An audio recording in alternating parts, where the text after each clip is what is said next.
प्रिय भाई बहनों, आज के वीडियो में हम सभी क्लास 9th के प्रोज के दूसरे चैप्टर का अध्ययन करेंगे और चैप्टर का नाम है द साउंड ऑफ म्यूजिक और इसके राइटर हैं डेबरा काउली। यह चैप्टर 2 पार्ट में डिवाइड है। पहला पार्ट है, यहाँ देखेंगे part 1, Evelyn Glennie listens to sound without hearing it. पहले पार्ट का नाम है, यहाँ पर पहला पार्ट यहाँ पर दिया हुआ है, Evelyn Glennie listens to sound, अर्थात एवलिन ग्लिनी एक बच्ची का नाम है। एवलिन ग्लिनी जो है आवाज़ को सुनती है, विदाउट हियरिंग इट, बिना उसको सुने।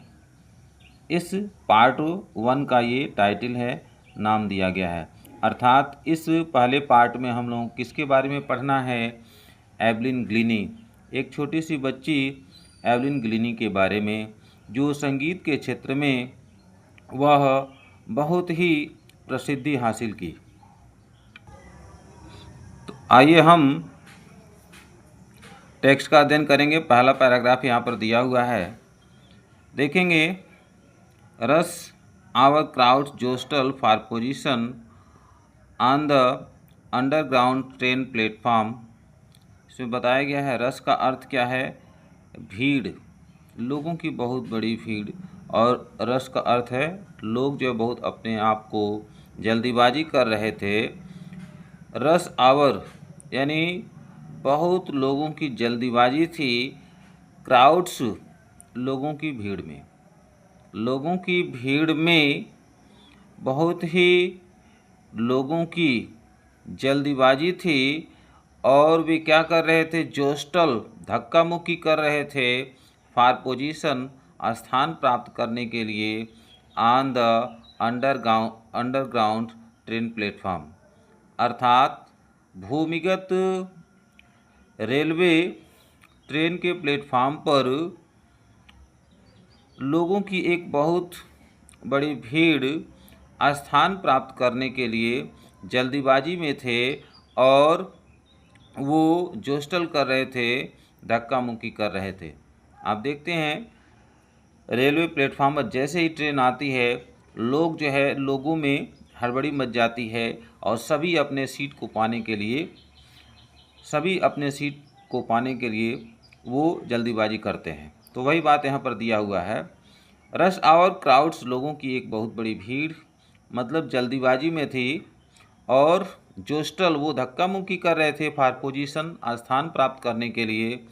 On the underground train platform, भूमिगत ट्रेन प्लेटफॉर्म पर। A slight girl looking younger than her 17 years, एक छोटी सी बच्ची अपने 17 वर्ष की उम्र से वह छोटी दिखती थी। वाज नर्वस, वह बहुत ही चिंतित थी। एट एक्साइटेड, फिर भी वह उत्तेजित थी। एज शी फेल्ट, जैसा कि वह महसूस करती थी। The vibration of the approaching train, जैसा कि वह महसूस करती थी आने वाले ट्रेन के कंपन को महसूस करती थी। इसमें बताया गया है कि एक छोटी सी 17 वर्ष की उम्र उसकी थी, लेकिन देखने में वो बहुत छोटी दिखती थी। एक छोटी सी बच्ची जो बहुत ही बेचैन थी और वह उत्तेजित थी, जैसा कि वह महसूस करती थी कि आने वाले ट्रेन के कंपन को, जैसा कि वह महसूस करती थी। It was her first day, उसका पहला दिन था। At the prestigious royal Academy of music in London, जैसे कि उसका पहला दिन था उस विख्यात royal Academy of music in London में, यानी लंदन में रॉयल एकेडमी ऑफ म्यूजिक में उसका पहला दिन था। पुनः इसको देखेंगे। It was her first day, या उसका पहला दिन था। एट द प्रेस्टिजियस, प्रेस्टिजियस का अर्थ है विख्यात, या उसका पहला दिन था उस विख्यात royal Academy of music London में, उसका पहला दिन था। रॉयल एकेडमी ऑफ म्यूजिक क्या है? एक संस्था का नाम है। And daunting enough for any teenager fresh from a Scottish farm. इसमें बताया गया है कि वो इसमें बताया गया है and daunting enough for any teenager fresh मतलब एक नए जो है, टीनेजर का अर्थ है किशोरी, एक एक नए किशोरी के लिए पर्याप्त पर्याप्त जो है डरने की बात थी। फ्रॉम अ स्कॉटिश फॉर्म मतलब एक स्कॉटलैंड में रहने वाले बच्ची के लिए, अर्थात एक स्कॉटलैंड के पोशाक में एक नए किशोरी के लिए यह काफ़ी डरने की बात थी। But this aspiring musician faced a bigger challenge, किंतु यह प्रेरणादायक संगीतज्ञ एक बहुत बड़ी चुनौती का सामना की देन मोस्ट अधिकांश लोगों से। इसमें बताया गया है किंतु यह प्रेरणादायक संगीतज्ञ अधिकांश लोगों से अधिक बड़ी चुनौती का उन्होंने सामना किया। शी वॉज प्रोफाउंडली डीप, क्योंकि वह जो बच्ची थी वह पूर्ण रूप से बहरी थी। आप समझ सकते हैं कि एवलिन ग्लिनी जो थी वह पूर्ण रूप से बहरी थी, फिर भी वह जो है प्रेरणादायक जो संगीतज्ञ थी वो अधिकांश लोगों से ज़्यादा बड़ी चुनौती का उन्होंने सामना किया। दूसरा पैराग्राफ देखेंगे। Evelyn Glennie's loss of hearing had been gradual. Evelyn Glennie का सुनने की जो क्षमता थी वो धीरे धीरे समाप्त हुई। ग्रेजुअल मतलब धीरे धीरे समाप्त हुई, यानी एवलिन ग्लिनी की सुनने की जो क्षमता थी वह बहुत धीरे धीरे हुई। हर मदर रिमेंबर्स, उसकी माँ को याद आता है, नोटिसिंग या ध्यान देते हुए, समथिंग वाज रॉन्ग, कुछ गलत हो गया है। When the 8-year-old Evelyn was waiting to play the piano, जब 8 वर्ष की वह एवलिन, पियानो एक वाद्य यंत्र है, जब 8 वर्ष की एवलिन पियानो को बजाने के लिए प्रतीक्षा कर रही थी। दे कॉल्ड हर नेम अर्थात उसके माता पिता उसके नाम को पुकारे, and she did not move, और वह हिली नहीं, यानी अर्थात उसके माता पिता उसको बुलाए लेकिन वह बच्ची जो है पियानो बजाने के लिए प्रतीक्षा कर रही थी, वह बच्ची हिली नहीं। I suddenly realised she had not heard, तो उसकी माता जी कहती हैं कि मुझे तुरंत जो महसूस हो गया, शी हैड नॉट हर्ड, कि उसने उस बात को सुनी नहीं है। सेज इसाबेल ग्लिनी, यानी इसाबेल ग्लिनी ने कहा, यानी इसाबेल ग्लिनी कहती हैं। इसाबेल ग्लिनी कौन है? एवलिन ग्लिनी की माँ है। एवलिन ग्लिनी की माँ इसाबेल ग्लिनी कहती हैं कि मुझे तुरंत महसूस हो गया कि उसने मेरी बात को सुनी नहीं है। For quite a while Evelyn manage to conceal her growing deafness from friends and teachers. For quite a while मतलब कुछ समय तक Evelyn manage to conceal her growing deafness, कुछ समय तक एवलिन जो है अपने बढ़ते हुए बहरेपन को छुपाए रखी, फ्रॉम फ्रेंड्स अपने सहेलियों से, एंड टीचर्स और अपने अध्यापकों से। एवलिन ग्लिनी जो है वो धीरे धीरे बहरी हो रही थी, जैसे जैसे वो बड़ी हो रही थी उसका बहरापन बढ़ता जा रहा था, और एवलिन ग्लिनी जो है क्या करती थी, वो कुछ समय तक अपने बहरेपन को छुपाई रखी, किससे? अपने मित्रों से, एंड टीचर्स और अध्यापकों से। But by the time she was 11, किंतु उस समय तक जब वह 11 वर्ष की हो गई, हर मार्क्स हैड डिटोरेटेड, तो उसके लक्षण जो है और ख़राब होते गए। And her head mistress asked her parents, और उसकी प्रधान अध्यापिका ने उसके माता पिता से आग्रह की to take her to a specialist, कि इस बच्ची को जो है एक विशेषज्ञ के पास आप ले जाइए। It was then discovered that her hearing was severely impaired. It was then, यह तब की बात थी, देन डिस्कवर्ड, तब ये पता चला, दैट हर हियरिंग, कि उसके सुनने की क्षमता, वाज सेवरली इम्पेयर्ड, कि उसके सुनने की क्षमता जो है सीवियरली इम्पेयर्ड, काफ़ी ख़राब हो गई थी। As a result of gradual, जैसा कि परिणाम स्वरूप, ग्रेजुअल धीरे धीरे, नर्व डैमेज, मतलब नर्व का अर्थ होता है स्नायु, यानी धीरे धीरे स्नायु के क्षति होने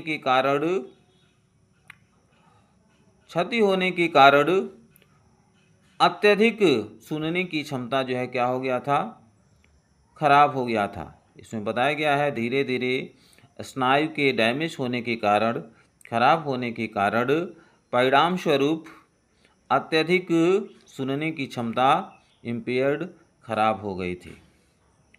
दे वर एडवाइस्ड, उसके माता पिता को सुझाव दिया गया था, that she should be fitted with hearing aids, मतलब उन्हें सुझाव दिया गया था, अर्थात डॉक्टर ने एवलिन के माता पिता को सुझाव दिया, सलाह दिया, that she should be fitted, कि उस बच्ची को फिट कर देना चाहिए, उस बच्ची के कानों में फिट कर देना चाहिए, विथ हियरिंग एड्स, मतलब सुनने वाले यंत्र को। आप लोग देखते हैं कि जो लोग ज़्यादा सुन नहीं पाते हैं, बहरे होते हैं, उनके कानों में यंत्र लगा रहता है। तो डॉक्टर ने उनके माता पिता को सलाह दिया कि उस बच्ची के कानों में हियरिंग एड्स, मतलब सुनने वाले यंत्र फिट कर देना चाहिए, लगा देना चाहिए, and send to a school for the deaf, और उस बच्ची को एक बहरे बच्चों के विद्यालय में भेज देना चाहिए। Everything suddenly looked black, सेच Evelyn, Evelyn कहती है कि अचानक प्रत्येक चीज़ जो है सब कुछ अंधेरा दिखता है। एवलिन कहती है कि अचानक प्रत्येक चीज़ कैसा दिखता है, अंधेरा दिखता है। तीसरा पैराग्राफ देखेंगे। But Evelyn was not going to give up, किंतु एवलिन हार मानने वाली बच्ची नहीं थी।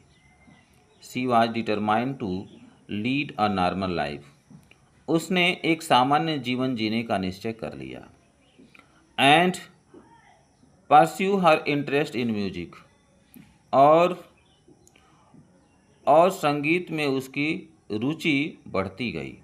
अब देखिए, एक बच्ची जो है कान से पूर्ण रूप से बहरी है, फिर भी उसकी संगीत में उसकी रुचि जो है बढ़ती गई। वन डे, एक दिन she noticed a girl playing a xylophone, एक दिन वह बच्ची देखी कि एक लड़की जाइलोफोन बजा रही है। जाइलोफोन यह भी एक वाद्य यंत्र है। एक दिन वह एवलिन देखी कि एक बच्ची जाइलोफोन बजा रही है, एंड डिसाइडेड, और उसने निर्णय कर लिया, that she wanted to play it too, कि वो भी जो है इसको बजाना चाहती है। उसने ऐसा निश्चय कर लिया। Most of the teachers discouraged her, अधिकांश अध्यापक उसे हतोत्साहित कर दिए। But percussionist Ron Forbes spotted her potential. किंतु किंतु तालवादक किंतु तालवादक रॉन फॉप्स ने उसकी उसकी क्षमता को महसूस कर लिया। He began by tuning to large drums, और उन्होंने दो दो बड़े ड्रम से, और जो ताल वादक रॉन फॉप्स थे उन्होंने दो बड़े ड्रम की सहायता से धुन बजाना शुरू कर दिया। ट्यूनिंग अर्थात धुन बजाना शुरू कर दिया। टू डिफरेंट नोट्स, अलग अलग स्वर में। Don't listen through your ears, और उन्होंने कहा कि अपने कानों से तुम मत सुनो। ही वुड से, वो कहते थे, ट्राई टू सेंस इट, तुम इसे समझने का प्रयास करो। सम अदर वे, अन्य तरीके से तुम समझने का प्रयास करो। सेज एवलिन, एवलिन कहती है, सडनली आई रियलाइज, अचानक मैंने महसूस कर लिया, I could feel the higher drum from the waist up, अचानक मैंने महसूस कर लिया the higher drum from the waist up, अर्थात कमर के ऊपर से मैंने हायर ड्रम, ऊंचे ड्रम को मैंने महसूस कर लिया। And the lower one from the waist down, और छोटे ड्रम को हमने वेस्ट डाउन अर्थात कमर के नीचे भाग से महसूस कर लिया। अर्थात बड़े ड्रम को और छोटे ड्रम, बड़े ड्रम और छोटे ड्रम को हमने क्या समझ लिया, अर्थात धुन के उतार चढ़ाव को हमने समझ लिया। वो कहती है, अचानक I realised I could feel the higher drum from the waist up, मैंने महसूस कर लिया कि बड़े ड्रम को कमर के नीचे से, कमर के ऊपर से, and the lower one from the waist down, और छोटी ड्रम को कमर के नीचे से उसने महसूस कर लिया, अर्थात धुन को महसूस कर लिया। फॉप्स रिपीटेड द एक्सरसाइज, और जो रॉन फॉप्स थे उन्होंने अभ्यास को दोहराया। एंड सून एवलिन डिस्कवर्ड, और शीघ्र ही एवलिन डिस्कवर्ड, खोज कर ली, that she could sense certain notes, कि वह जो है एक निश्चित धुन को, वह एक निश्चित धुन का अनुमान लगा सकती है in different parts of her body, अपने शरीर के विभिन्न भागों से। और एवलिन कहती है, I had learn to open my mind, कि मेरा मस्तिष्क खुल गया, मैंने सीख लिया अपने मस्तिष्क को विकसित करने का। एवलिन कहती है, मैं अपने मस्तिष्क को खोलने का, अर्थात मैंने अपने मस्तिष्क को विकसित करना सीख लिया। मैंने अपने मस्तिष्क को खोलना मैंने सीख लिया।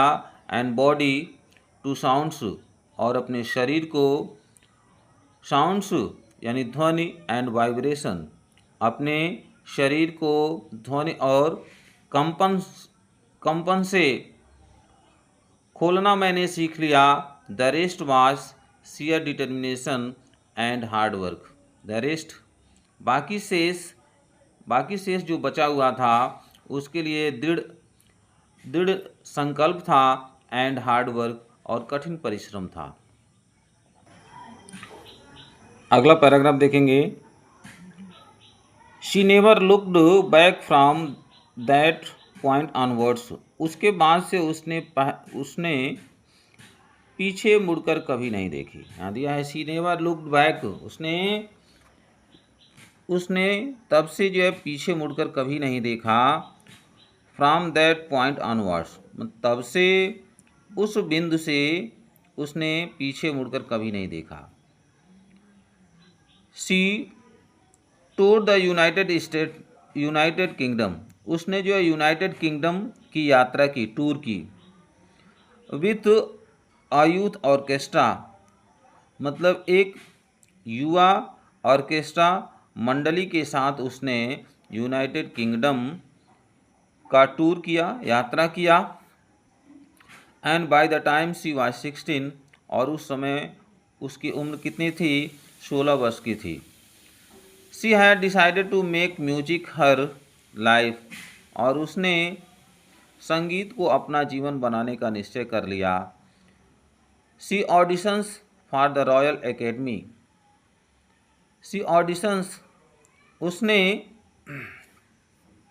She auditions for the Royal Academy of Music, और वो रॉयल एकेडमी ऑफ म्यूजिक में श्रोताओं के सामने अपने संगीत को प्रस्तुत किया। And scored one of the highest marks in the history of the academy, और उस एकेडमी के इतिहास में सर्वश्रेष्ठ अंक प्राप्त कर लिया। अर्थात इसमें बताया गया है कि रॉयल एकेडमी में संगीत का प्रदर्शन हुआ और उसने संगीत का प्रदर्शन किया और उस रॉयल एकेडमी के इतिहास में उसने सर्वश्रेष्ठ अंक प्राप्त किया।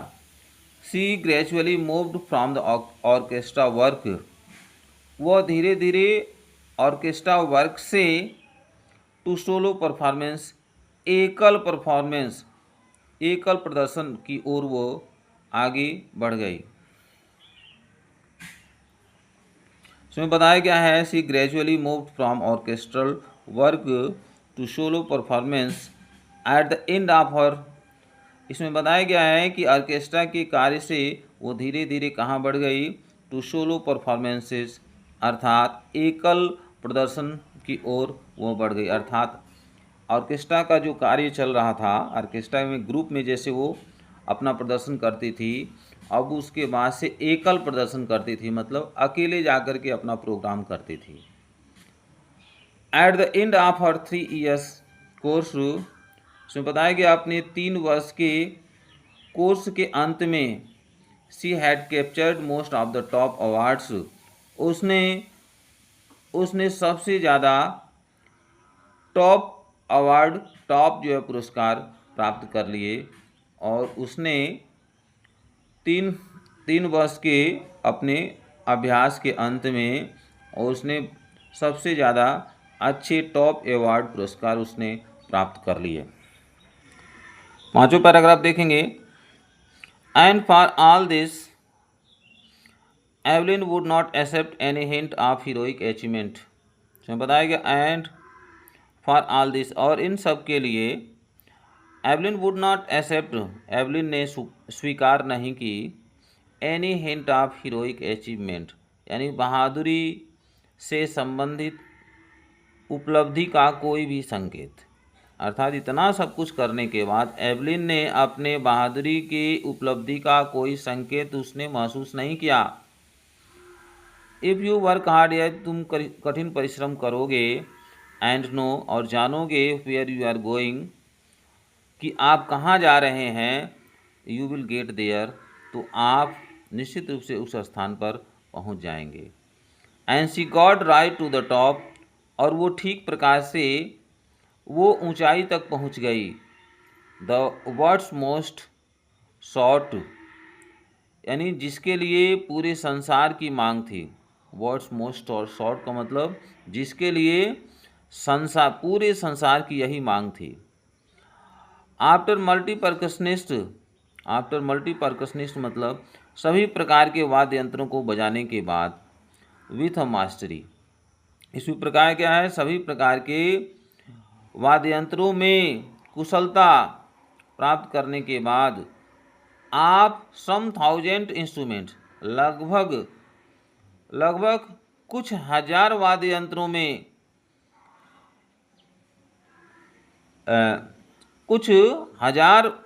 लगभग हजार वाद्य यंत्रों में निपुणता और ताल वादक बनने के बाद, एंड हैक्टिक इंटरनेशनल शेड्यूल, और व्यस्ततम अंतर्राष्ट्रीय कार्यक्रमों में कार्यक्रम करने के बाद वह संसार की सबसे जो है चहेता वह संगीतज्ञ बन गई। तो प्रिय भाई बहनों, आज के वीडियो में यहाँ तक पढ़ाया गया। आशा है कि आप समझ गए होंगे अगर यह वीडियो अच्छा लगे तो लाइक शेयर सब्सक्राइब करेंगे, अपने मित्रों के साथ अधिक से अधिक शेयर करेंगे। धन्यवाद।